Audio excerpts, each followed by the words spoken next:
All right, we're going to talk about density in this video and just jot a few things down in our notes. We're talking about density, first of all, because it's a great example of where a derived unit is used, and it'll also introduce how we're going to do some calculations in the class. It's important that we understand mass a little bit more carefully before we move on to density. Namely that your mass, first of all, is not going to vary depending on where you are in the universe. I'm about 85 kilograms on Earth, and I'm 85 kilograms on the Moon and on Jupiter. However, my weight is going to vary considerably. If I'm on the Moon, I only weigh about 30 pounds, and on Jupiter, I think I weigh closer to 400. So your weight is a force, and that depends on gravitational attraction, but your mass is the same everywhere in the universe. If you ask a physicist to define mass, they will probably refer to it as a measurement of inertia, and a chemist is more likely to say it's the amount of matter in a substance. But both of those have problems with their definition in various contexts. So all we need to focus on is that, first of all, mass is measured in kilograms, and weight is measured in pounds or newtons. And again, like it says here, it's going to depend on gravity, whereas mass is going to be the same.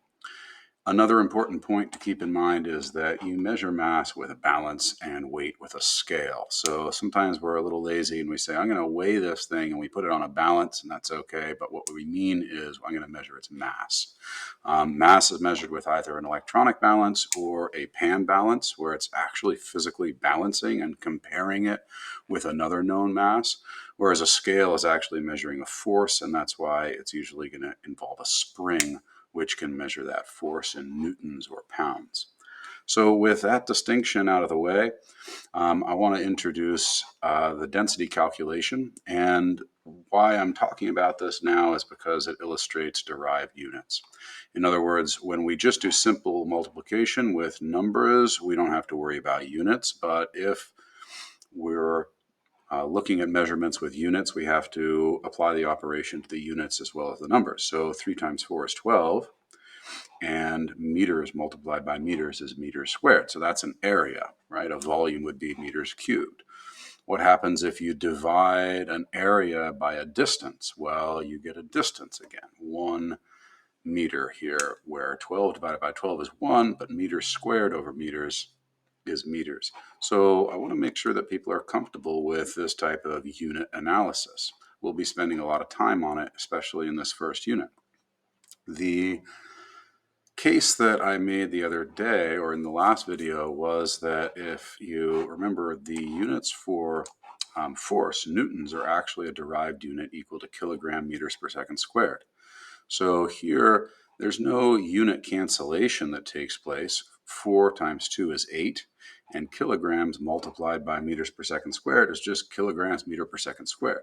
And scientists have decided that that's going to be called a newton.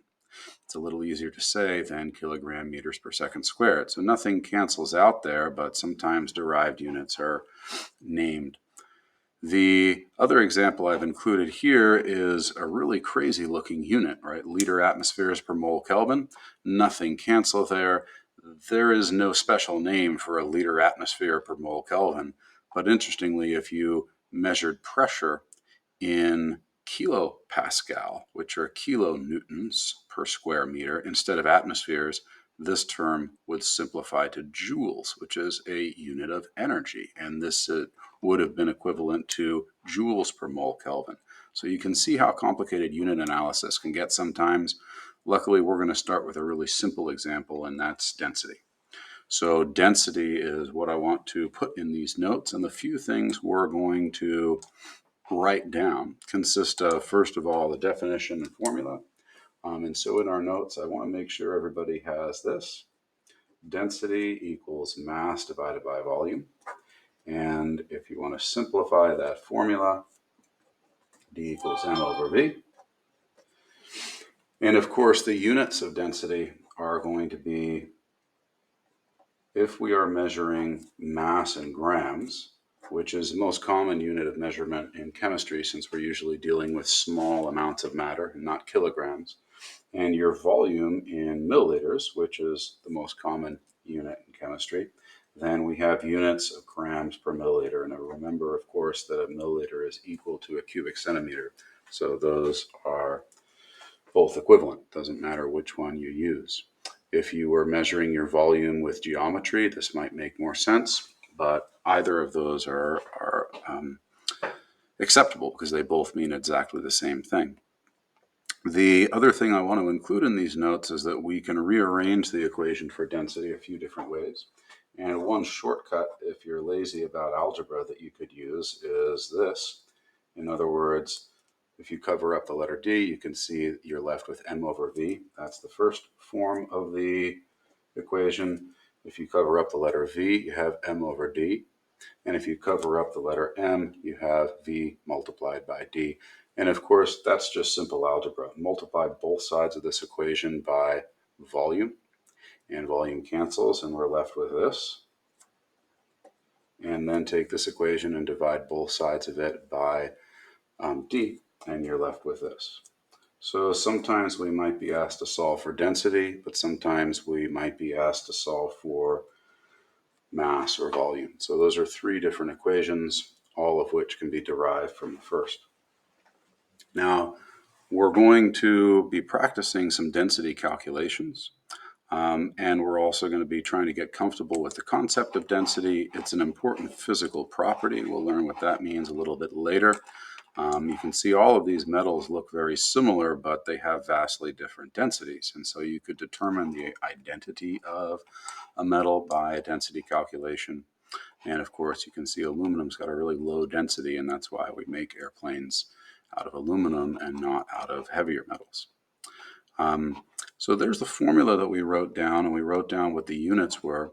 The other important thing I want to include in our notes is that the density of water is 1 gram per milliliter.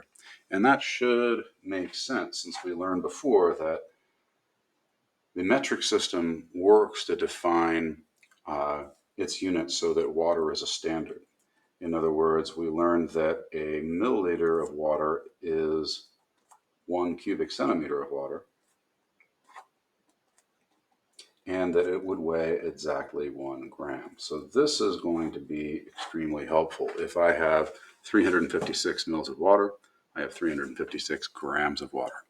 Now that is true at standard temperature, and if you deviate from standard temperature, the density of water technically deviates very slightly, but we're usually able to ignore that detail. Last but not least, I want to go through one practice problem and show you how we're going to set up a density calculation. The practice problem I'm going to introduce first is just one that asks to solve for density. And again, there's a slide here that shows how density of different elements varies. You can see some are extremely dense. Gold is one of them. Osmium and iridium sort of take the first place. But this is one of the reasons why it's a helpful property for us to study is it's an important physical property of elements and compounds. If you take a look at this problem, you can see it's asking us to calculate the density of the sample. It's 57.9 grams and 22.4 mils. Let's practice setting up a problem like this, and I'll show you a strategy that I'm going to recommend we use for any time we have a calculation like this to do.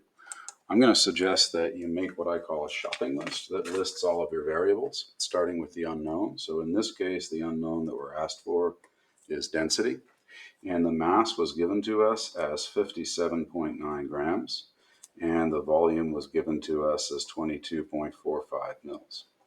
Now, I'm going to separate the numeric values from the operation I'm doing. I'm going to write the formula that I'm going to use, and then I'm going to plug in my final answer here with the correct units in just a minute.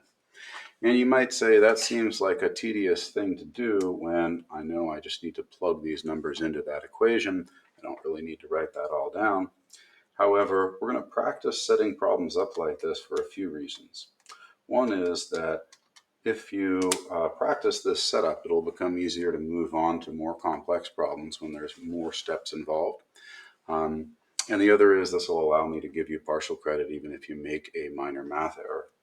So for instance here, I have an answer of 2.579 and then a bunch of other digits. We'll learn a little bit later why it's appropriate to round to only 3 significant figures in this case. So my answer is 2.58. And the units are grams per milliliter, or if you prefer, grams per cubic centimeter, same thing. Now, if you made a math error here, while you would lose 1 point for the answer, I would still be able to give you points for writing the formula correctly and showing me that you know what's what. So if you show your work in this way, including units, then you've shown me you know what's what, you know what to do with it, and you know what it means.